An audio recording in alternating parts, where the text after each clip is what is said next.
আমাদেরকে ইলম দ্বীন শিক্ষা করা ফরজের কথা আল্লাহর নবী বলেছেন।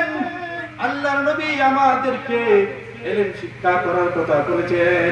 আর এই ইলম শিক্ষার কারণে আল্লাহ রাব্বুল আলামিন মানুষদেরকে এত সুন্দর করে আশরাফুল মাখলুকাত উপাধি দিয়েছেন। মানুষ হচ্ছে আশরাফুল মাখলুকাত। কেন? কারণ মানুষকে আল্লাহ রাব্বুল আলামিন হযরতে আদমকে সৃষ্টি করার পরে ইলম শিক্ষা দিয়েছেন।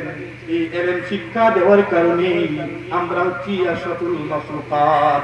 আল্লাহ রাব্বুল আলামিন বলেন وعلم آدم الأسماء كلها ثم عرضهم على الملائكة فقال أنبئوني بأسماء هؤلاء إن كنتم صادقين الله رب العالمين বলেন আমি আল্লাহ আদমকে ইলম শিক্ষা দিয়েছি। এরপরে আল্লাহ রাব্বুল আলামিন এই সারা দুনিয়ার সকল বস্তু হযরতে আদম আলা নবিয়িনা আলাইহিস সালাতু ওয়াস সালামকে শিক্ষা দেওয়ার পরে আল্লাহ বলেন সুম্মা আরাদাহুম আলাল মালাইকা। অতঃপর আল্লাহ রাব্বুল আলামিন এইগুলিকে উপস্থাপন করলেন ফেরেশতাদের উপরে আর বললেন أنبئوني بأسماء هؤلاء إن كنتم صادقين الله رب العالمين বলেন أنبئوني আমাকে জানিয়ে দাও বিআসমাই হাউলা ওই সমস্ত বস্তুদের নামগুলি ইন কুনতুম সাদিকিন যদি তোমরা সত্যবাদী হয়ে থাকো। কারণ আল্লাহ রাব্বুল আলামিন চান ওই সমস্ত ফেরেশতাদের উপরে আল্লাহ রাব্বুল আলামিন চান ফেরেশতাদের উপরে মানুষদেরকে সম্মানিত করার জন্য। এই জন্য আল্লাহ রাব্বুল আলামিন হযরতে আদমকে দুনিয়ার সমস্ত বস্তুর নাম শিক্ষা দিয়েছেন। যে শিক্ষাগুলি আল্লাহ রাব্বুল আলামিন ফেরেশতাদেরকে শিক্ষা দেন নাই। এই জন্য ফেরেশতারা সারেন্ডার করে ফেলল, ফেরেশতারা মাথা নত করে ফেলল। তারা বলল, আল্লাহ বলেন ক্বালু সুবহানাকা লা ইলমা লানা ইল্লা মা আল্লামতানা ইন্নাকা আনতাল আলিমুল হাকীম। ফেরেশতারা বলল, আল্লাহ তাআলা ও মাওলা কারীম সুবহানাকা তোমার প্রশংসা, তোমার পবিত্রতা বর্ণনা করছি। লা ইলমা লানা আমাদের কোনো ইলম নাই ইল্লা মা আল্লামতানা তবে আপনি যা আমাদেরকে শিক্ষা দেন তাই আমরা একমাত্র জানি, এছাড়া আমরা আর কিছু জানি না। ইন্নাকা আনতাল আলিমুল হাকীম। আল্লাহ তাআলা তুমি তো জাননেওয়ালা, তুমি তো হিকমতওয়ালা, তোমার আর উপরে কেউ জাননেওয়ালা নাই। এইভাবে যখন ফেরেশতারা সারেন্ডার করে ফেলল, আল্লাহ রাব্বুল আলামিন ফেরেশতাদেরকে মানুষের হযরতে আদমের সম্মান করে আল্লাহ রাব্বুল আলামিন হযরতে আদমকে বললেন, আল্লাহ বলেন وَقُلْنَا يَا آدَمُ اسْكُنْ أَنْتَ وَزَوْجُكَ الْجَنَّةَ وَكُلَا مِنْهَا رَغَدًا حيث شئتما ولا تقربا هذه الشجرة فتكونا من الظالمين। আল্লাহ রাব্বুল আলামিন যখন নাকি হযরতে আদমকে সম্মানিত করলেন, এরপরে হযরতে আদমকে আল্লাহ বললেন, ইয়া আদম, হে আদম, উসকুন আনতা ওয়া যাওজুকা তুমি বসবাস করো এবং তোমার স্ত্রী বসবাস করো আল জান্নাতা জান্নাতে ফাকুলা মিনহা রাগাদান হাইতু শিতুমা। হে আদম এবং হাওয়া, তোমরা যেখান থেকে মন চায়, জান্নাতের যেখান থেকে মন চায় তোমরা ভক্ষণ করো, বাট একটা শর্ত হচ্ছে ওয়ালা তাকরাবা হাযিহি শাজারাতা ফাতাকুনা মিনাজ জালিমিন। এই যে দেখছো গাছটি, এই গাছের কাছেও যাইও না, এটাই একমাত্র তোমাদের জন্য শর্ত। যা মন চাই তোমরা যা মন চাই সব করতে থাকো, কোনো সমস্যা নেই। মুহতারাম হাজিরিন, আমার বোঝানোর উদ্দেশ্য ছোট ছোট মাদ্রাসার ছাত্ররা, ইভেন আপনারা যারা আজকে এই কোরআন ও হাদিসের আলোচনা শুনতে আসছেন, আপনাদের সম্মান আল্লাহ রাব্বুল আলামিন কতটুকু দিয়েছেন এই বিষয় হলো আমার আলোচনা। মুহতারাম হাজিরিন, দুনিয়ার বুকে যত ফিতনা ফাসাদ, যত মারামারি, যত কাটাকাটি হয়, একমাত্র অজ্ঞতার কারণে, একমাত্র জাহালতের কারণে। যদি কোনো ব্যক্তির ভিতরে ইলমে দ্বীন থাকে, ইলমে দ্বীনের আলো, ইলমে দ্বীনের নূর যদি অন্তরে থাকে, তাহলে সেই ব্যক্তি কখনো গুনার কাজ করতে পারে না। এই জন্য আল্লাহ রাব্বুল আলামিন হযরতে মুহাম্মদুর রাসূলুল্লাহ সাল্লাল্লাহু আলাইহি ওয়াসাল্লামকে উনি যখন নাকি উনাকে নবুয়ত দান করবেন, গারে হিরার মধ্যে আল্লাহর নবী 40 দিন পর্যন্ত ধ্যানে মগ্ন। শেষের দিন হযরতে জিবরাইল আলাইহিস সালাতু ওয়াস সালাম সামনে আসলেন। আয়েশা বললেন, ইকরা ইয়া মুহাম্মদ। বুখারীর riwayat, আল্লাহর নবীকে জিবরাইল বললেন, ও মুহাম্মদ আপনি পড়ুন। তখন জিবরাইল আলাইহিস সালাতু ওয়াস সালামের কথার উত্তরে আল্লাহ বললেন, মা আনা বিকারিন, আমি পড়তে জানি না, আমি পড়ুয়া নই। এইভাবে বলার পরে আল্লাহর নবীকে জিবরাইল চাপ দিলেন, দিয়ে ছেড়ে দিলেন। এইভাবে 2-3 বার পর্যন্ত ওনাকে বললেন। পরিশেষে 3 বারের সময় যখন নাকি জিবরাইল বললেন, ইকরা বিসমি রাব্বিক, আপনি আপনার প্রভুর নামে পড়ুন। এই কথাটা বলার পরে আল্লাহর নবী পড়তে শুরু করে দিলেন, ইকরা বিসমি রাব্বিকাল্লাযী খালাক, খালাকাল ইনসানা মিন আলাক, ইকরা ওয়া রাব্বুকাল আকরাম আল্লাযী আল্লামা বিল কলম। সুবহানাল্লাহ। আল্লাহর নবী পড়তে শুরু করে দিলেন। এইখানে মুহাদ্দিসিনে কেরাম উল্লেখ করেন, আল্লাহর নবী কেন সর্বপ্রথম বললেন মা আনা বিকারিন, আমি পড়ুয়া নই।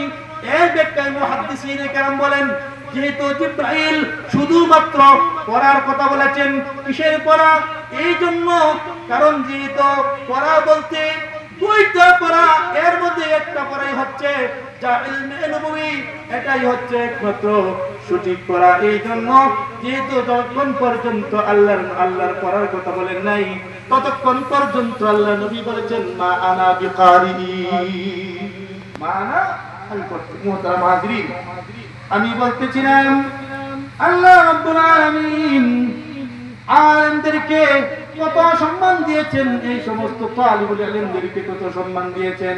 আল্লাহ রাব্বুল আলামিন কোন জায়গাতে বলেন, কুল হাল ইয়াস্তাবিল্লাযীনা ইয়া'লামুনা ওয়াল্লাযীনা লা ইয়া'লামুন। ও নবী মুহাম্মদ, আপনি বলুন, যারা জানে আর যারা জানে না তারা কি সমান? মুহতারাম হাজিরিন, আপনারা কি বলেন, যারা জানেওয়ালা আর যারা জানে না তারা কি কখনো সমান হইতে পারে না? আল্লাহ রাব্বুল আলামিন অন্য জায়গায় উলামায়ে কেরামের সম্বন্ধে বলেন, ইয়ারফাইল্লাহুল্লাযীনা আমানু মিনকুম ওয়াল্লাযীনা উতুল ইলমা দারাজাত। আল্লাহ রাব্বুল আলামিন বলেন, ইয়ারফাইল্লাহুল্লাযীনা আমানু মিনকুম, আল্লাহ রাব্বুল আলামিন তোমাদের মধ্যে যারা ঈমানদার আর যাদেরকে ইলম দেওয়া হয়েছে এদেরকে সম্মানে সমাহিত করবেন, তাদের মর্যাদা আল্লাহ বাড়িয়ে দিবেন।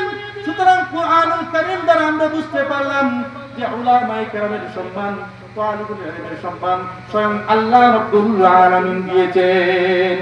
আল্লাহকে সাক্ষী রেখে বলছেন, আপনারা ঘর থেকে যখনই নিয়ত করে বের হয়েছেন, যতক্ষণ পর্যন্ত মাহফিলে থাকবেন, শেষ পর্যন্ত দোয়া করে বাড়ি যাওয়ার আগ পর্যন্ত আপনারা সকলেই তালিবুল ইলম হিসাবে গণ্য হবেন। আল্লাহর নবী আপনাদের সম্পর্কে হাদিসের মধ্যে কি বলেন? আবু দারদা রাদিয়াল্লাহু তাআলা আনহু قال, হযরত আবু দারদা রাদিয়াল্লাহু তাআলা আনহু বর্ণিত, তিনি বলেন, সামি'তু রাসূলুল্লাহ সাল্লাল্লাহু আলাইহি ওয়াসাল্লাম, আমি আল্লাহর নবীকে বলতে শুনেছি, আল্লাহর নবী বলেন, মান সালাকা তরিকান ইয়ালতামিসু ফীহি ইলমা সালাকাল্লাহু বিহি তরিকাম মিন তুরুকিল জান্নাহ। মদিনা মুহাম্মদুর রাসূলুল্লাহ সাল্লাল্লাহু আলাইহি ওয়াসাল্লাম ইরশাদ করেন, যে ব্যক্তি ঘর থেকে বের হইল ইলমে দ্বীন হাসিল করার জন্য, আল্লাহ রাব্বুল আলামিন তাকে জান্নাতের বিভিন্ন রাস্তা রয়েছে, এই সমস্ত রাস্তাসমূহের কোন একটা রাস্তায় আল্লাহ চালিয়ে দেন। এরপরে আল্লাহ বলেন, ওয়া ইন্নাল মালাইকাতা লাতাদাউ আজনিহাতাহা বিদান লিতালিবিল ইলমি।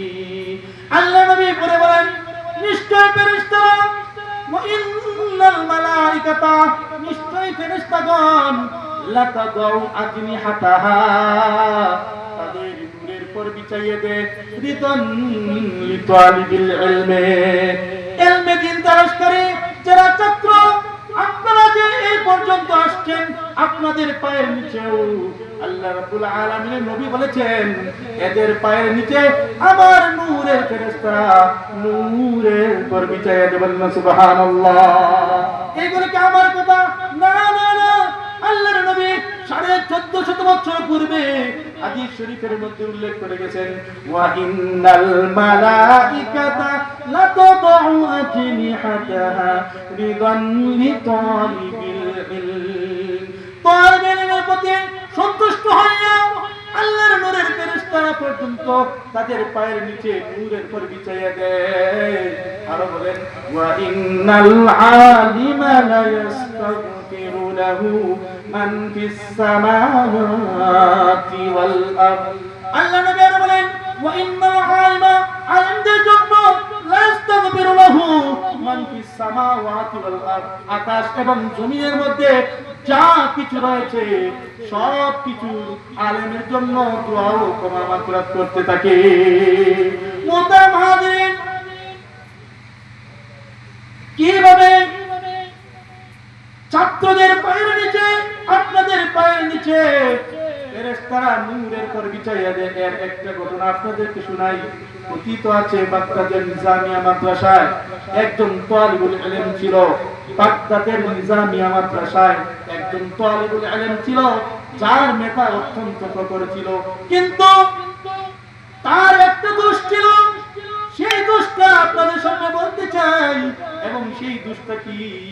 এই ছেলেটা অত্যন্ত মেধাবী ছিল, অত্যন্ত আদবওয়ালা ছিল, সমস্ত উস্তাদগণ তাকে মহব্বত করত, ছাত্ররা মহব্বত করত, মুরব্বিদের সাথেও ভালো ব্যবহার করত। কিন্তু এমন একটা ছাত্রের একটা খারাপ গুণ ছিল, সেটা ছিল সময় মতো সে ক্লাসে আসতে পারত না। মুহতারাম হাজিরিন, বুঝে থাকলে বলুন, যে সমস্ত ছাত্ররা ক্লাসের ফার্স্ট বয় হয়, 1 নম্বর ছাত্র হয়, শিক্ষকের চাহিদা থাকে সে যেন সামনে বসে, চাই স্কুলের ছাত্র হোক, চাই সে কলেজের ছাত্র হোক, চাই সে মাদ্রাসার ছাত্র হোক, বলেন ঠিক কিনা? কিন্তু এই ছেলেটা প্রতিদিন উস্তাদের সাথে ওয়াদা দিয়ে যায়, আগামীকালকে ইনশাআল্লাহ তাআলা সর্বপ্রথমে আমি আসবো, সবার আগে আসবো। কিন্তু একদিনও আসতে পারে না। আরেকদিন উস্তাদ তাকে এমন ভাবে ধরলেন, জোর করে বললেন, কেন তুমি প্রতিদিন তোমার দেওয়া অঙ্গীকার ভঙ্গ করো? কেন, কি হয়েছে তোমার? প্রতিদিন ওয়াদা দিয়ে যাও তুমি দেরি করবে না, তুমি সবার আগে আসবে, কিন্তু কেন তুমি আজকেও বিলম্ব করবে? বলতে হবে, অন্যথায় তোমাকে ক্লাসে বসার সুযোগ দেব না। সেই ছাত্র বলল, ও আমার উস্তাদ মুহতারাম, না বলে তো পারলাম না। তাহলে শুনুন, তাহলে মন দিয়ে শুনুন, আমি প্রতিদিন এমন সময় নিয়ে বাড়ি থেকে বের হই, এমন সময় নিয়ে বাড়ি থেকে বের হই যে ক্লাসের আরো অনেক পূর্বে আমি আসতে পারবো। কিন্তু ঘটনা হলো, আমি যখন বাড়ি থেকে আমার পাটা জমিনে ফেলাই, আর সাথে সাথে জমিনে রাখার সাথে সাথে আমার পায়ের নিচ থেকে বিদ্যুৎ চমকাইতে থাকে। বলেন না সুবহানাল্লাহ। এই যে ছাত্র তালিবুল ইলম, তার পায়ের নিচে নূরের ফেরেশতারা তাদের নূরের পর বিছাইয়া দেয়। এইজন্য আমি আস্তে আস্তে করে আসি, যাতে বেয়াদবি না হয়ে যায়। এই ছাত্রের নাম ছিল ইমাম গাযালি রাহমাতুল্লাহি আলাইহি।